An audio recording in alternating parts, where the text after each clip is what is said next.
Thank you, Marty. Uh, David is a brilliant former head of the New York Society of Securities Analysts who he and I independently, but seem to agree probably with Julian Bridgeton a great deal, have some similar macro views and believe in energy. And I only recently met him, but was very impressed by his thinking, and he liked what I was saying. That was great. And we have Christine Guerrero, who is a real ace in terms of understanding the whole macro picture on energy. Basically, David's going to lay out a macro overview, and then followed by Christine. And then lastly, I'll wrap up with a few slides and some ideas that I think are really very compelling given the scenario, particularly the one that Julian just laid out. So, David Allen, tell us what your macro view is now on energy. But I think we're going to actually, why don't you give a 2-minute intro on who you are, and then Christine will, and then I will, and then go ahead with your macro overview. That sounds great, Tyson. Thanks very much. Marty, thank you for having me. It's delightful to be here and nice to see you all.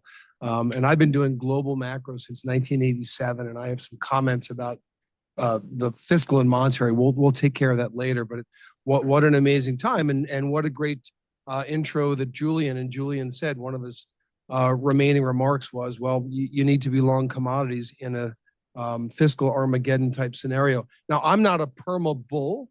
But I was at a very good British firm for 9 years. What I noticed was all my big clients, a lot of the Northeast pension plans, public pension plans, were wholly and fully divesting of all of their traditional energy assets. Now, they started with Canadian tar sands, which I understand is very BTU expensive. It's sort of an ugly business.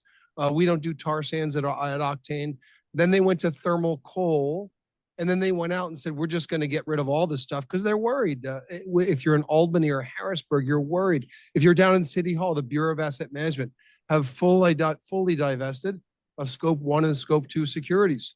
And I asked them very politely, because I called upon them when I was at my last firm, how does the rest of the portfolio thrive and return profits to shareholders to pay pensions if they don't have cheap dispatchable energy? And it was just crickets. They just divested, and it was political. So Marty was good enough to bring up the idea that the percentage of energy allocation is low. Julian mentioned. Were we going to do quick intros of who each of us are? I'm sorry. Yes. Yeah, so David Allen, managing. Go ahead. Thank you, Tyson. David Allen, managing director of Octane and the current chair of the CFA Society of New York. Thank you, Tyson. And David, just so you know, the camera's up here. Thank you. And we've got thank you. Christine, go ahead. Yeah, so hello, I'm coming to you from Houston. I'm not a CFA. I'm actually a petroleum engineer with an MBA. For the first 5 years of my career, I worked in oilfield services. The later 7 years was spent working for majors and drilling operations. Chevron then sponsored my MBA, and I spent the next 6 years in strategy and planning. But for the past 6 years, I've been a full-time investor. And since 2020, I've been laser focused on the oil and gas sector, which is why and how I met David, because I've been on a number of podcasts over the last few years. And he reached out to me to become a strategic advisor for Octane. Great. Well, then I guess I'll go ahead.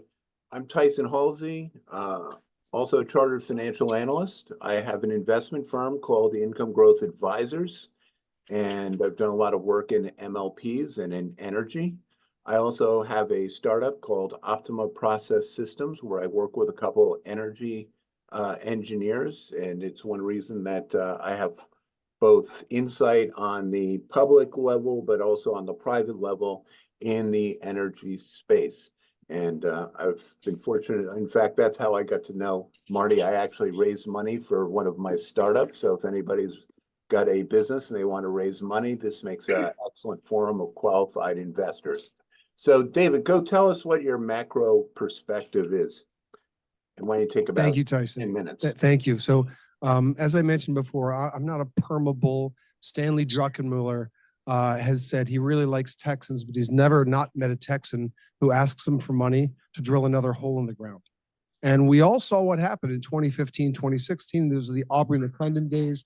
Wall Street sent very cheap capital, tens of billions of dollars to support the fracking revolution. And what happens when you're very successful at producing? Well, your price falls and a third of the companies go out of business. We saw an echo of that during the pandemic when crude actually, the front month of crude traded negative. You probably remember that day. So I took a greenfields approach. I mentioned before, Tyson correctly reminded me that the others should introduce themselves. Thank you, Tyson. I looked at the market and I said, how can someone with a greenfields approach invest in a very tricky sector? It's very tricky. It's obviously most of the companies are price takers. There aren't many moats. The only moat really in the industry are the MLPs, and I have an all cap value lens, so they typically don't fall into my into my value category. And I talked to some quants and they said they could build a black box. It just didn't sit right with me. So I created something, and hopefully I can inspire you to think a little bit differently about investing in energy or investing in different sectors. I built a decision tree. And I can talk through the nodes. I won't do it today, but I can talk offline about it. But I'm inspired. Roger Federer just spoke at the Dartmouth graduation, and he said something. This is probably about 3 weeks ago. He said he only won about 56% of the points that he played in his 30-year career, but he won 88% of his matches. And so I just gave myself chills. This is what I do at Octane. I'm not looking for an 8x. I'm not even looking for a 5x. A triple bagger to me, because I've got an all cap value lens, is up 30%. And because, as you know, these companies are fundamentally price takers, I'm very happy taking profit on that and reinvesting in something else or being in cash. Now, do I think that we will have geopolitical events that will take crude to 110 and Brent to 120? Yes. But for now, I'm happy thinking from a macro view, as Tyson asked, that we are basically okay in a 65 to 85 range. Christine's going to talk a little bit about the Permian and why we think over the next 2, 3, 4 years, the range will shift to probably 75, 105. Now, the Permian has been a gift to the global economy, certainly a gift to America, but it won't last forever. Production looks good, but we're not creating more hydrocarbons. We've actually widened the straw. And I think that the wool has been pulled over the eyes of people who think that that thing can keep giving and giving and giving.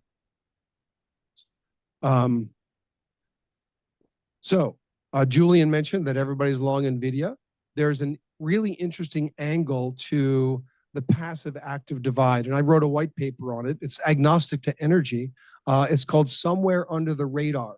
And what I talk about is the idea of all the money, all the machine money, all of the 401ks, you guys know of target dates, 95% of target date allocations are going into passive. And this makes sense. It's low cost low cost access to market. And if you've got a 35-year time horizon, let's pay 20 basis points instead of 110 basis points. It makes perfect sense. And I think passive has been a great boon to both institutional and retail investors. I grew up 8 minutes from Vanguard in Valley Forge, Pennsylvania. But there's something that happens with that when you have all this machine money piling into NVIDIA, or let's say large cap integrateds, ExxonMobil, Chevron, Occidental, great companies, by the way. They end up trading at 12.5 times earnings. What I'm doing at Octane with my all cap value lens, I am not replicating, but I am approximating the financial exposures of an ExxonMobil or a Chevron by buying smaller scale, much cheaper companies. They're outside of the Russell 1000. They're outside of the S&P 500. They're even outside of the MSCI World. And I've built a basket of stocks that trades at a 40% discount to the super majors. Even Julian mentioned your European discount. I've even found a lot of value, and I've bought them, and they've done well in European integrateds as opposed to the U.S. integrateds. I think they're great companies, but right now they're just too rich. By the way, I've even owned E&I. Now we hear a lot of talk about Washington about doing away with fossil fuels and eliminating them. Say the people who step off Marine One helicopter and gigantic Suburbans and a gigantic beautiful Boeing. I scratched my head there, but E&I is 30% owned by the Italian federal government. So however crazy leftist one part of Italian parliament is, they're not going to disappear their super majors. So I think there's some value in that. There's information, there are information asymmetries there. Let me give you one more example. When I started this Greenfields approach a couple of years ago, and by the way, I formally left Schroders about 6 months ago to start Octane, but I've been developing this for years. When I looked at, which sectors should I include? And, everybody knows that I mentioned this before, Canadian tar sands are a no-no. Thermal coal, a lot of people have divested. In fact, the head of our comptroller here in New York City, Brad Lander, has publicly said, we can't invest in coal because we have a 50, 60, 70-year time horizon. The week he said that, there's a company in particular was trading at 2 times price to cash flow, 2 times price to cash flow. So we bought some of that company. We rode it higher. People said, oh, this is a really cheap stock. When you look at it, coal is still, for better or for worse, a big part of our energy picture. It's about 11%. It's going down. And as the coal fleet goes to zero, we'll have less and less exposure. But the people who run these companies aren't stupid or suicidal. This one company in particular, 6 years ago, only had 1/3 of its thermal coal as seaborne coal. 6 years later, it's 2/3. So they're growing and changing with the world market. Sri Lanka, India, China, they're building brand new coal plants with a 40-year lifespan.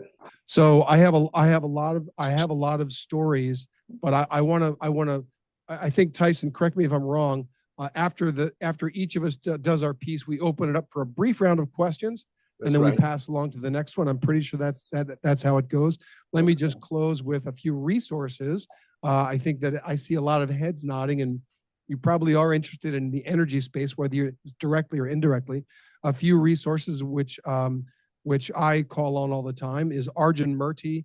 He is a former partner at Goldman Sachs, and he's at a firm called Veriton. Get on his email list every month. He has a video blog. It's absolutely priceless. Another one, and don't laugh, there's a guy called Doomberg, and he's a very successful energy hedge fund analyst, and he has the most successful paid financial blog in the world. Don't laugh. He wants to hide his face, so there's a green chicken. But look up Doomberg, read his stuff. Even the stuff that's above the paywall is very valuable. I completely agree. I subscribe. They're fabulous. Awesome. And then lastly is Christine Guerrero, whom, as she mentioned, I met her. She had done a podcast. She's incredible. I'm not an oil and gas person. I'm a capital markets person, geopolitical guy, and investor. I needed a petroleum engineer, and she's amazing. So with that, Tyson, we're on to Christina. Well, what we're going to do is, Marty, do you have some questions for David? Questions, yes, thank you. Yeah. You mentioned your portfolio, you downsized to lower cap companies. I'm making the assumption that your anticipation is that oil prices are going to go up, and therefore those companies, based on valuation, will increase higher than those companies like Exxon, et cetera, that are not going to have the same momentum. Is that true? Right. So the question for the people online is, if I'm getting into small mid cap, is the assumption that it'll have a higher beta to the oil price. So that's absolutely true. That's not why I'm there. I'm there because with an all cap value lens, I have the ability to say, in theory, financial theory suggests that smaller cap, perhaps subscale from a global perspective, should have a higher cost of capital. So how do I invest in that and reap a higher cost of capital? Well, what you said is true. The trick with small cap and even mid cap is they will be more volatile on the downside, right? So that's the scary part. So in the decision tree, the first part of the decision tree that I look for is I sort the stocks. Do they have high free cash flow, high expected earnings? And earnings are tricky for somebody who's non-oil and gas. A lot of the PE can look really great in this space, but a lot of the E gets plowed back into the ground. And that's what we're trying to avoid. And I think a lot of the C-suite has realized post-pandemic that they actually have to return capital to shareholders. They've been doing that very well. In fact, so much so, there's probably a dearth of upstream investments. And I think Christine may talk about that. But the second node of the decision tree is probably the most important node, which is their balance sheet in order? So there have been mid-cap companies that I really loved. The acreage looks great. They've just got too much debt. And I'm so happy. It's really been the most important part of the decision tree. So yes, we expect the small caps to have a higher beta to oil. They certainly will, and they're sort of untethered from the other parts of the portfolio, especially the upstream people. But when that happens, I'm very happy selling half the portfolio, half of the issue, and buying something that is not trading at such a premium. The debt portion of the transaction, that leverage, if used properly, will get a higher return. The downside is that if things don't go the way you think, then that debt becomes a massive liability to earnings and therefore valuation. 100%. The gentleman said that higher leverage can be it's a double-edged sword, and that's true. So that's why we also look at the term of debt. So there, one or two companies they have a sort of an untoward level of debt, but if the maturity is a bullet maturity 12, 15 years out, we feel a little bit more comfortable about the cycle. Thank you. So any suggestions on, any companies we should be looking at, or? I am about to launch an ETF, and I've been told I should not talk about securities in a public manner. I'm happy to do sidebars. What about geographies like Canada, Latin America? Geography, Canada has some good subscale investments that I think have burned investors a lot, in the last 10 years. And that's another reason why I think they screen cheaply. Thank you for asking me that. That reminds me, what are some of the big valuation displacements that make this sector cheap? First is the most obvious, which is fossil fuel divestment. So when you look at the Paris Accord, all the asset owners who have signed up for the Paris Accord, and then you look at all the asset managers who have signed up for GFANZ, Glasgow Financial Accord for Net Zero, and you strip out the double counting, it's about $45 trillion of assets have forsworn investing in traditional energy, either today or they plan to by 2030, 2035. These odd 5-year decrements are a little bit bizarre, but that's what the policy people do, I guess. Wall Street, I think, is quietly backing off from that. They've stopped talking about net zero because they've read a book on physics, and they're talking more about labor fairness and biodiversity. They're quietly quitting, I believe, net zero, which they should. So the number one reason this sector is cheap is fossil fuel divestment globally. The second is it's a scary industry. It's a scary industry. And if we could in this room cobble together a pretty robust Excel spreadsheet that sorts through the 15,000 securities that trade in the world. A few things we'd look at is what are year-on-year revenues? And because the oil goes up and down, year-on-year revenues look terrible. If I'm an equity PM, I want to own widget manufacturer that has sustainable margins and growing revenues. Well, any of these screens that with a sentient being with a finance degree in undergrad would say, well, we like rising revenues, we like stable revenues, and we like slowly increasing margins. This is not a sector for that. So I think it does make sense to look at the macro. What are the alternatives investments that you might be looking at to fossil fuel? What energy sources are you looking at in that respect to invest in? Yes. What alternative energy sources am I looking at besides fossil fuels? I love nuclear. I can't find a way to build a portfolio around nuclear. And I wanted to be someone that you walk out of this room and remember what I'm doing. So that's why I'm ring fencing it around traditional energy. And I have friends who are really into buying yellow cake and really into buying, any utility with exposure to nuclear, which I love. But it's not in this portfolio. There's a portfolio that has to do with traditional energy. Maybe in some iteration, which is, broader energy, X fairy tale energy. Sir. Yeah, I missed the beginning of your presentation. Maybe you talked about this already, but what element of market sentiment currently, that is between now and say the end of this year, affects the oil price due to macro intelligence? Well, I would say that maybe this isn't macro, but this is about the Permian. And does the Permian even look a tiny bit tired on, quarter on quarter, year on year? And if that happens, I believe that'll be a geopolitical event. And I think that'll radically shift all of our assumptions around, the swing producer. The swing producer has been the Permian. It's been an absolute miracle. And I would say secondary to that, I think a lot of people who talk about this stuff think that Saudi have, 4 million barrels a day they could pull out of their back pocket. I don't think it's that big. It's between 1 and 2, but I routinely hear people saying, it's no problem. They'll just pump more. It's not, so I don't think it's so easy. Are there going to be any special meetings of OPEC? Are there going to be any special meetings of OPEC? I do not know. I don't know that. Nothing's been announced. Okay. Can we move on to Christine? Thank you, Tyson. Okay, Christine? so, yes, thank You you. got 8 to 10 minutes, so tell us what's going on in the global, China, Middle East, US, South America. Yeah, Fire so away. fair warning, I am an engineer. I'm about to throw a lot of data, at you, but I think at the end of the pitch, you'll have some highlights that you find interesting. So globally today, we produce 102 to 103 million barrels each day, and consume 103 to 104 million barrels per day.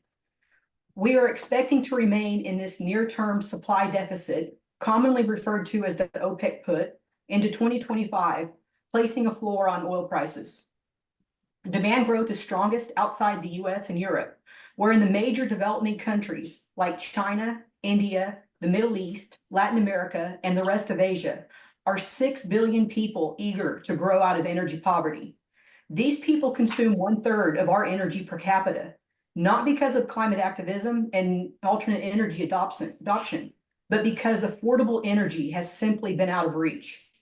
Most studies predict petroleum liquids demand peaking around 109 million barrels per day by about 2031, and then slowly declining to 91 million barrels per day by 2050.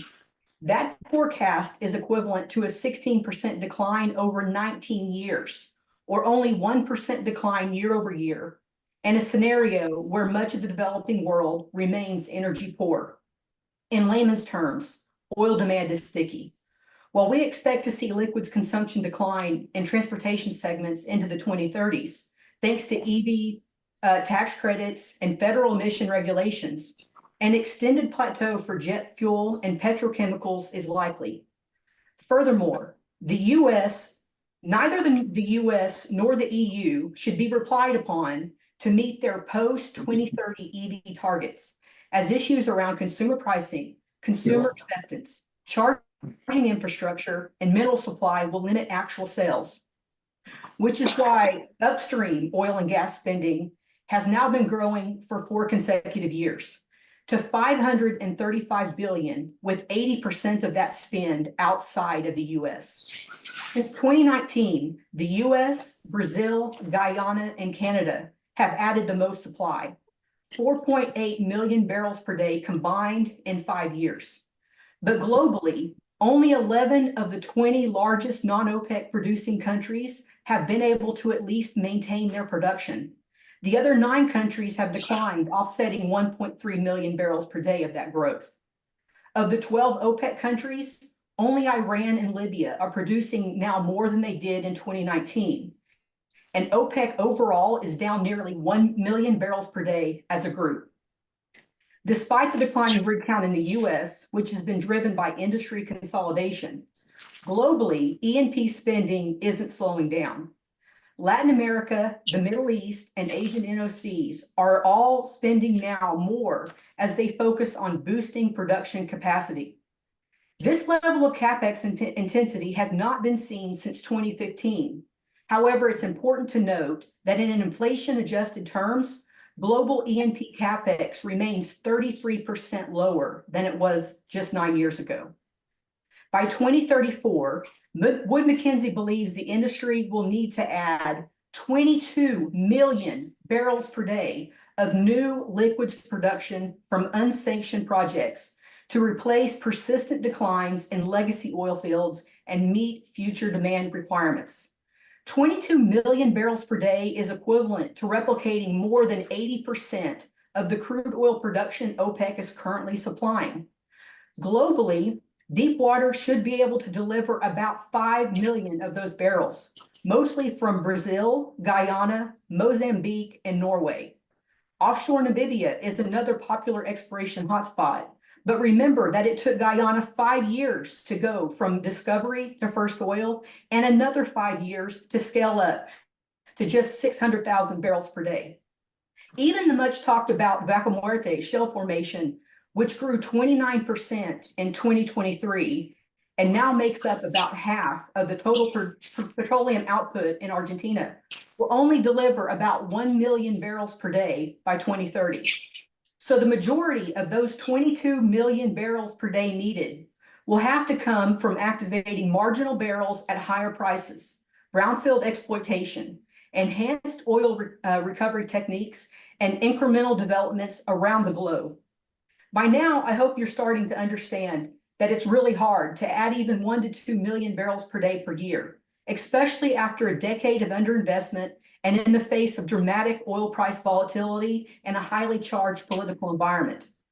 Demand has returned to pre-COVID levels, but in the near term, adequate OPEC spare capacity and large Chinese inventories are keeping a cap on prices.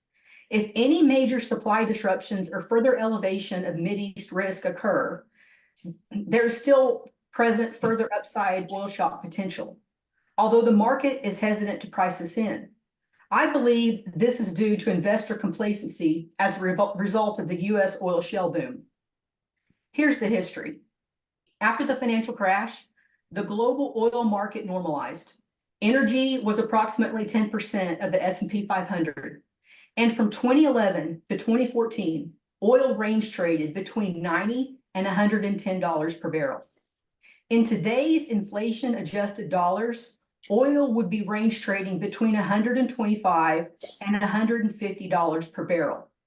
$80 back then is $110 per barrel today. During this time, US shale grew from 1 to 4.6 million barrels per day. But our short cycle growth exuberance was upsetting OPEC market dynamics, and Saudi Arabia responded by growing their production and launching a price war that forced crude oil into the $30 per barrel range by 2016. Eventually, there was enough price damage during this multi-year global trade war that underinvestment occurred, stabilizing oil in the $55 to $75 per barrel range prior to COVID. While oil prices were in this ridiculously low range, our US shale producers continued to increase supply from 4.6 million barrels a day to greater than 8 million barrels per day. The cumulative amount of secured and unsecured debts that more than 500 US oil and gas companies disclosed in their bankruptcy filings from January 2015 through June 2020 was more than 300 billion US dollars. But quietly in 2019, the global industry was starting to acknowledge long-term supply problems on the horizon. There hadn't been enough investment made outside of US shale since 2014 to offset oil production declines in other regions. Offshore-focused companies were starting to make plans. They were rehiring and looking to scale up investments. Instead, COVID struck in 2020, more layoffs ensued, and the reinvestment cycle was pushed back a few more years. What happens now in the Permian Basin is pivotal for oil and gas investing sentiment globally. For the past decade, financial markets have developed a recency bias as U.S. shale's cheap, abundant, short cycle barrels have been able to keep a lid on oil prices. The Permian hit an all-time high production last year in the fourth quarter, and alone is now more than 40% of U.S. crude production. It remains the only shale region in the U.S. that continues to display growth resiliency. Across all basins, U.S. shale is now 65% of U.S. oil. Some believe that the Permian could add yet another few million barrels by 2032, but significant growing pains and added cost exist. I'm not going to tire you with the Permian's subsurface technical challenges, but above ground, emission reduction targets and production growth are clearly at odds. In order to deliver any single barrel of oil, associated water and associated gas are produced. Water management and gas transportation and processing require significant amounts of electrical load growth to wean them away from diesel as a fuel in order to achieve stated oil and gas emission reduction goals.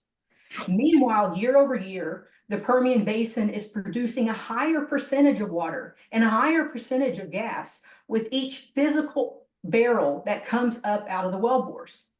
The current ERCOT grid connection is only fulfilling 1/3 of the target grid connect required for oil and gas needs, and emission reduction targets immediately lift this demand by 50%.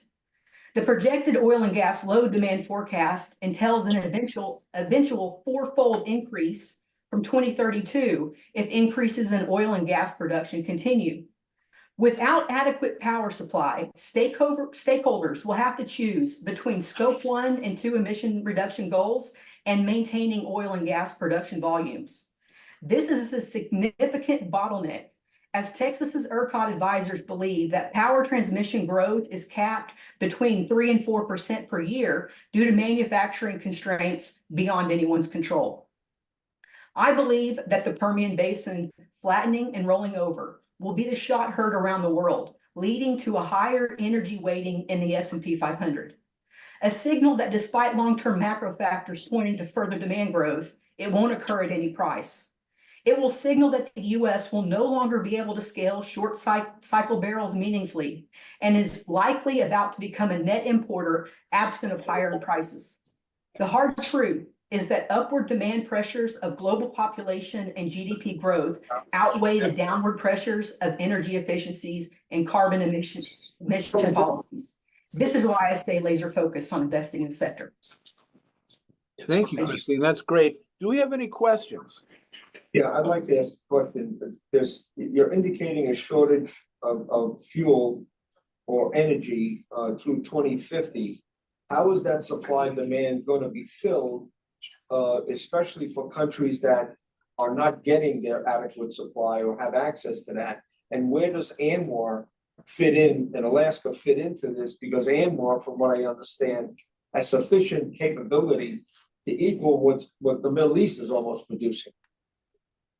So, I mean, all hands on deck. This is the only way we're going to be able to supply an added 22 million barrels per day is if all of the basins around the world are adding incremental barrels simultaneously. I mean, ANWR in Alaska, yes, they might be able to double production, but it's going to take 5 to 10 years to do that.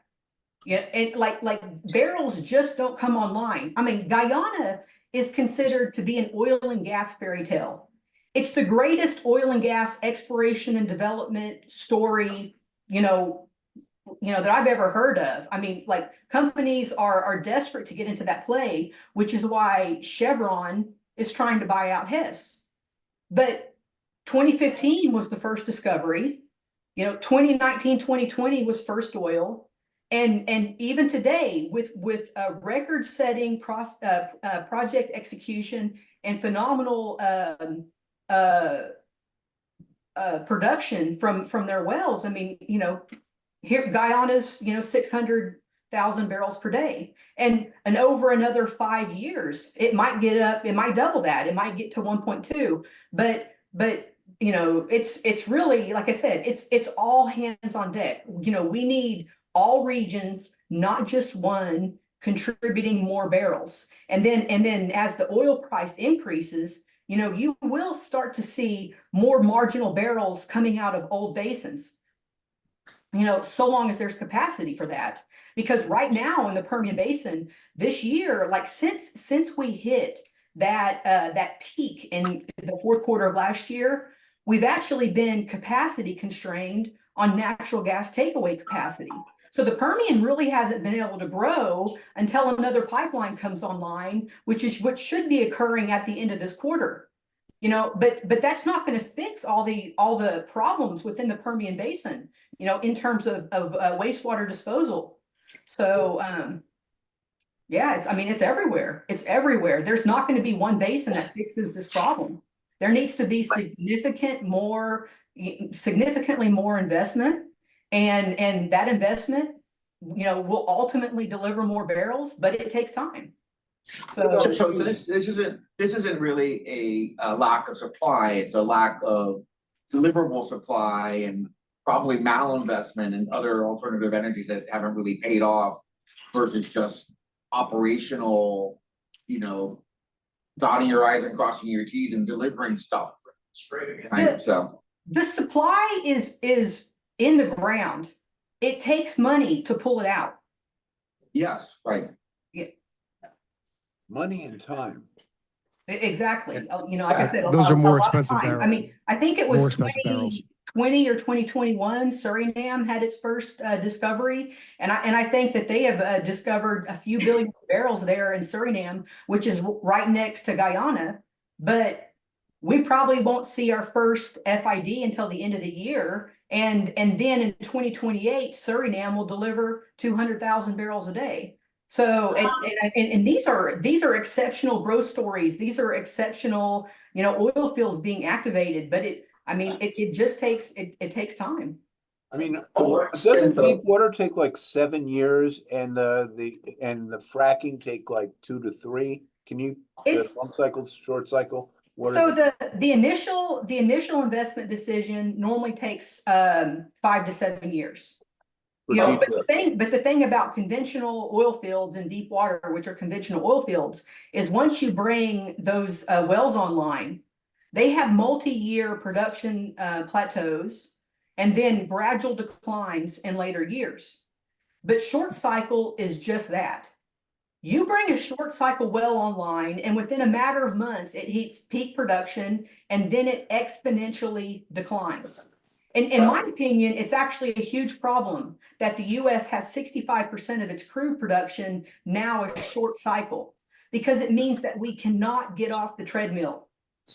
To what extent are government policies impacting this, and how can economies sustain those policies from an economic standpoint? It's not doable. The policies right now that a lot of people are looking at are the new regulations on flaring and methane emissions, because if those policies are going to be strictly enforced, it'll create a bottleneck within the industry, because the grid is not going to be able to supply us enough power that we can basically pump away all of the wastewater barrels and the excess natural gas and still achieve the methane emission targets. It's a huge problem no one's really talking about yet. Like just a couple weeks ago, the Texas legislation had a meeting about this, and the president of ERCOT was publicly giving this information, and you can find the YouTube presentations. And people in the legislator, they were floored, because there's data centers are asking for more energy. Bitcoin miners are asking for more energy.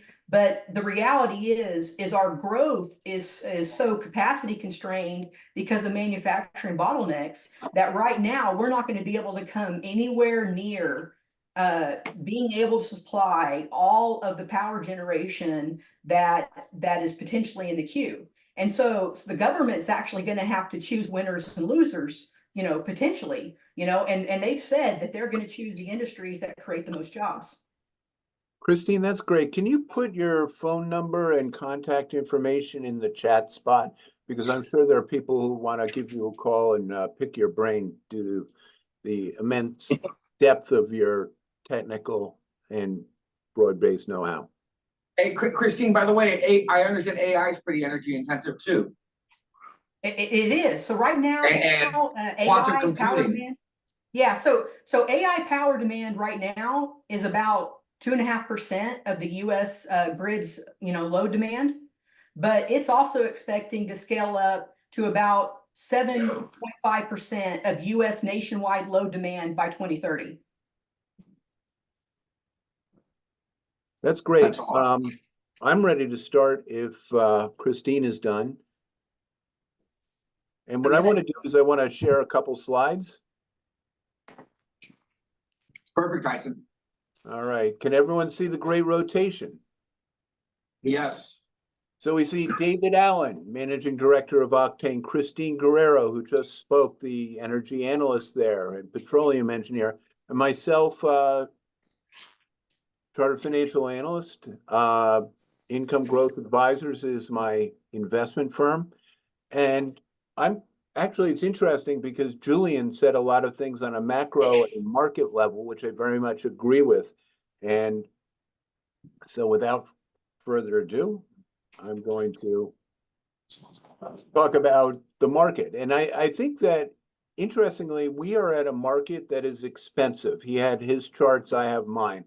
I think the Fed model, the risk premium model, talks about how expensive the S&P is relative to US Treasuries. And what Julian was talking about is the risk of interest rates moving higher. People don't talk about it.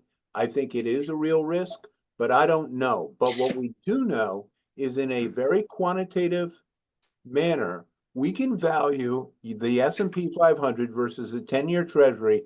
And right now, the S&P 500, the risk premium shown right here, is at 0.28%.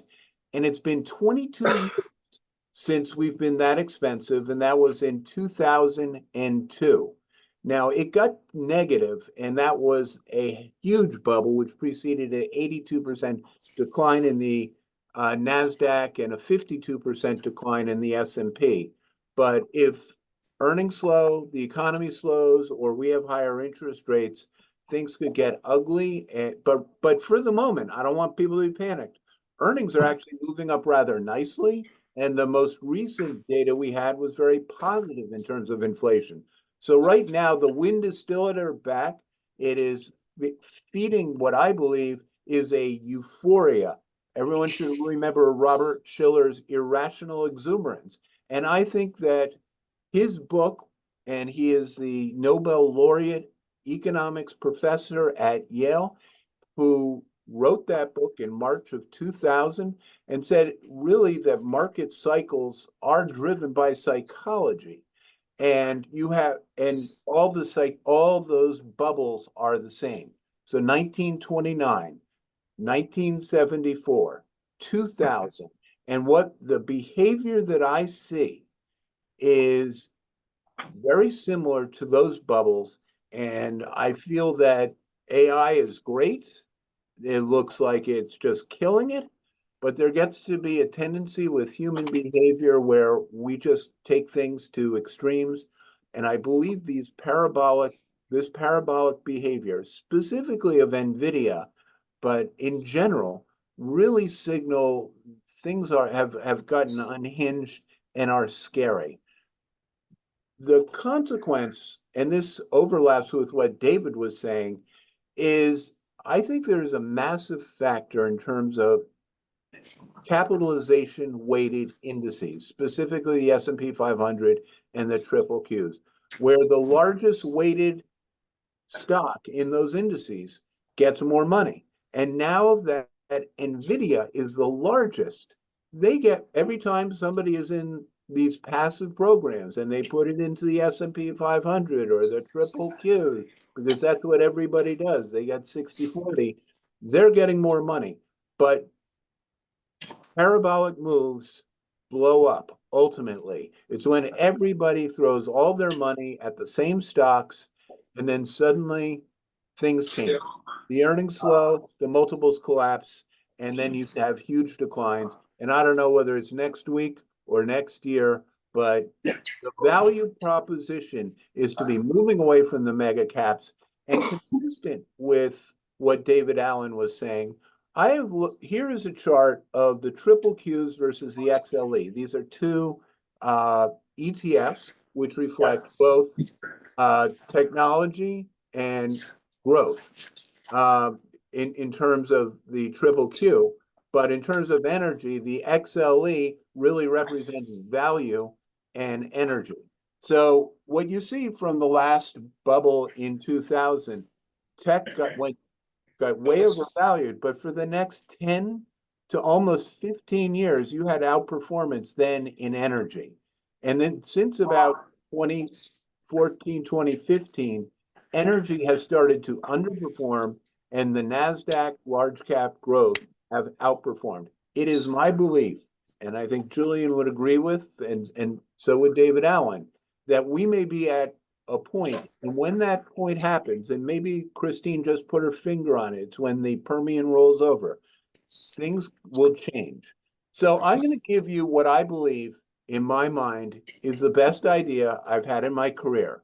Now, unlike David, who doesn't want to triple, I believe here is an opportunity to make tenfold on your money by year end. I am an investment advisor. I offer this program. It's called Batey's Tellurian, but it is based upon the financing of a LNG provider called Tellurian. They're building a facility in Lake Charles, Louisiana, and this facility, if it gets financed, should generate $1.7 billion a year in cash flow. The stock currently has a $560 million market cap. So the stock could, at 10 times cash flow, be trading at $8.5 billion in 5 years. And most of the opportunity, I believe, is going to be when they actually get their financing. Now, I think in terms of what Christine was saying about where is all this energy going to come from, I think that you have an opportunity in natural gas and LNG. And what that opportunity is, you can get oil and gas very quickly through these short cycle fracking in the US. Exxon spent $60 billion buying Pioneer. Chevron spent $40 billion buying Hess. And all these guys are going to take cheap US natural gas. It has less carbon, and they're going to be shipping it abroad. They're going to be selling it here. And that's going to be great for LNG. It's going to be great for natural gas. And it's great for Tellurian because they are producing a facility that takes natural gas and turns it into a liquid, which can then be shipped all around the world. Costs about $1.50 to turn it into liquid and another $1.50 to ship it internationally. So what my analysis was, I won the USA Today CNBC National Investment Challenge. I did it trading biotech stocks in 1992. I was up about 1,087% in 1 quarter. That's options, highly speculative. But what I did learn is I worked with a group of professionals, researchers and the like, at the critical milestone elements of phase 3 data releases and FDA approvals. And what I have ascertained or concluded is that you have huge opportunities with a LNG facility when it first gets built. And so LNG is a stock symbol for Cheniere Energy, which is the largest LNG producer in the United States. That stock went from $2 to $41 in 2 years, 20-fold in 2 years. Peter Lynch would say a couple of those in your portfolio would be a good thing. And went up on Wall Street. In fact, I would say it's great That's what I'm trying to do. I'm in fact trying to enhance it, utilizing options. Secondly, so what happened is Sharif Suki, who was a successful investment banker, restaurateur, entrepreneur, said, I want to make money in energy. And he decided that he would take cheap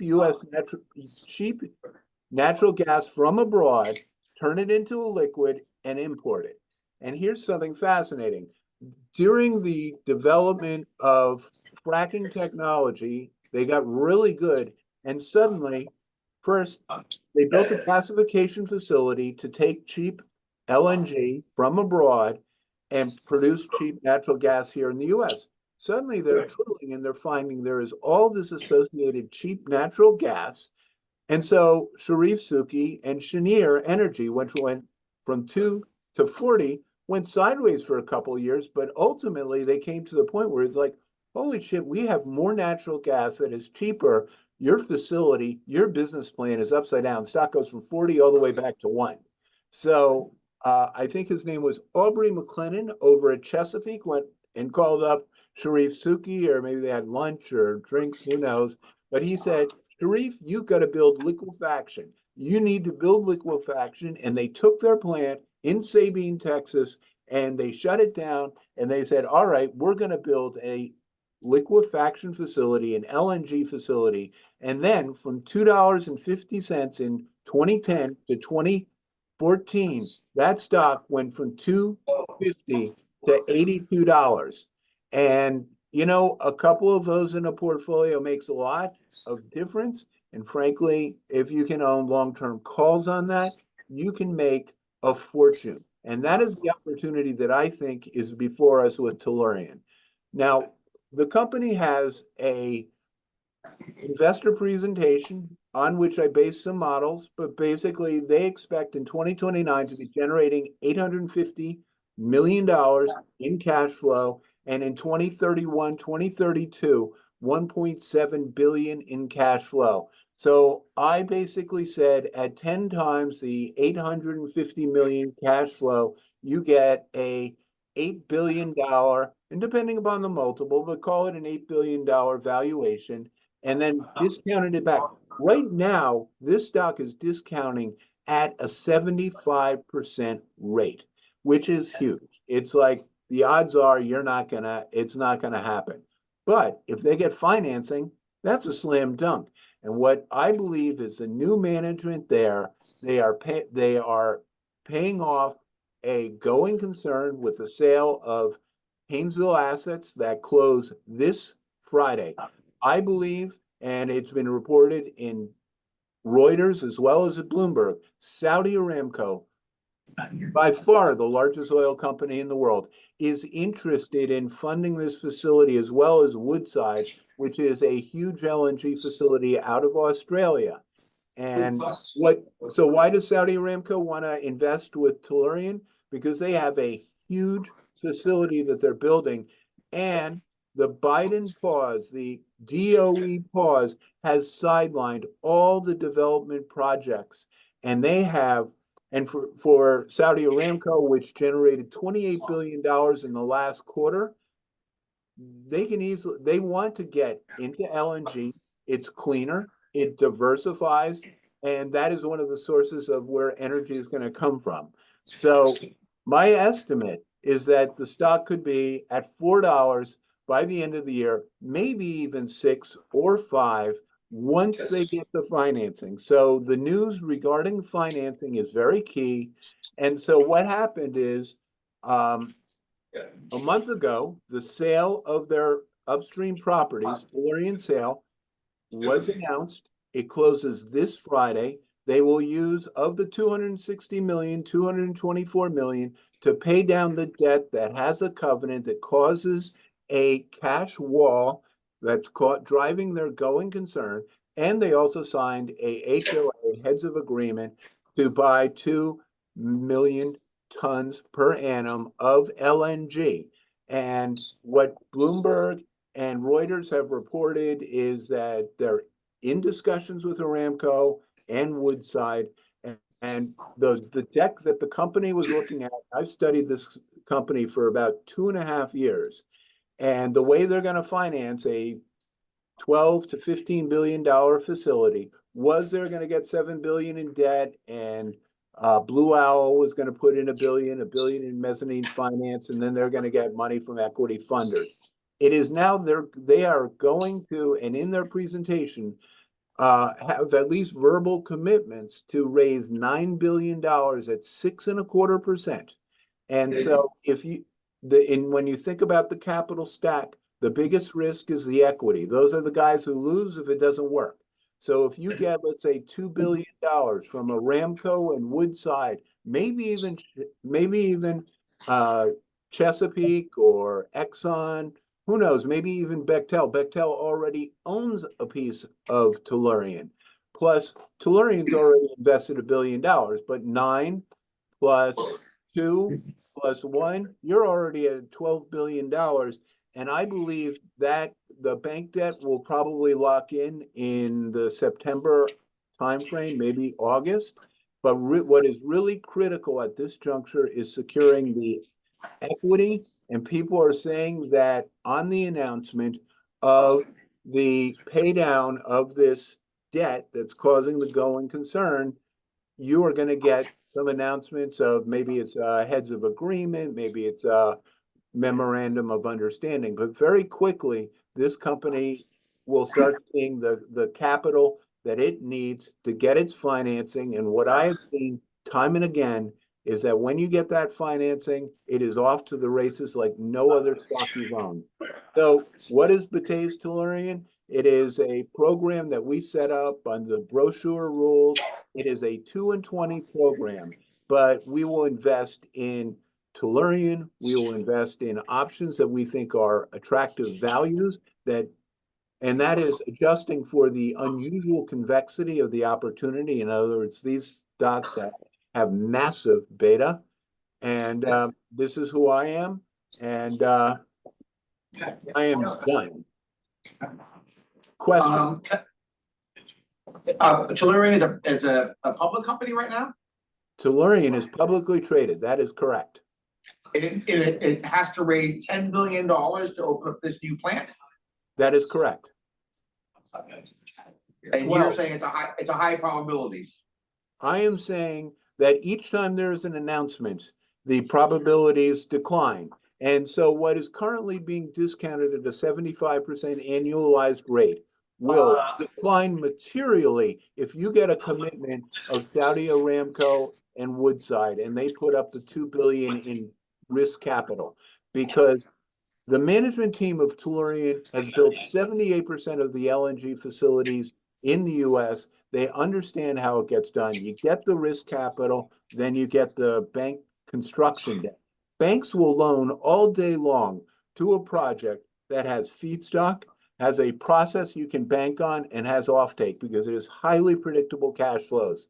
So they can raise up to $9 billion, and that is the number that they're talking about. So yes, you could get an announcement later this week or next week or soon where the risk capital is secured. But I know somebody who actually married the wife of Prince Al-Walid, and the funny story was, I think in 81 or 82, was the king of Saudi Arabia decides to give his son $1 billion to start his career in a little seed money. And basically what he did is he took $600 million, and in 1982, there was a recession and real estate was in trouble. And what happened was he gave him $1 billion. Walid goes to Citicorp and he buys $600 million worth of Citicorp in a share offering, and suddenly everyone said, "Oh my gosh, you got a Saudi prince behind this." The stock went from 6 to 16 in 9 months. Then he took the other 400 million, plowed it in, owned the stock, has never sold it, and the fact of the matter is Saudi Aramco would be a tremendous high-profile name. Lazard is the investment banker currently working with Tellurian. Lazard is also the investment banker that brought Saudi Aramco public. So I just put together what is out there in the public, but what I do know is when you look at the history of the movement of stocks, when they get financing on these transactions, it is tremendous. So if you're interested, if you're willing to roll the dice, give me a call. Thank you very much. Tyson, we have a question in the room here in New York. Is this fully funded, fully permitted? Absolutely. Both DOE and FERC, and that is the extraordinary thing that about 5 other LNG projects do not have the DOE approvals.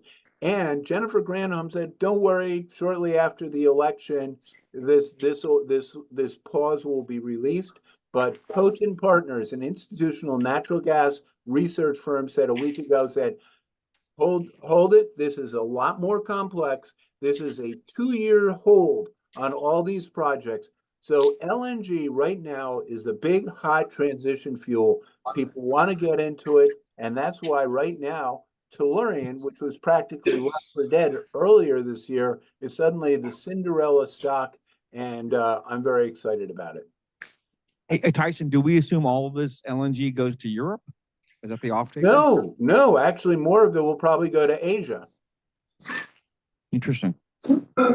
My understanding is there was a big natural gas find in Pennsylvania also recently. Ask Christine. Christine?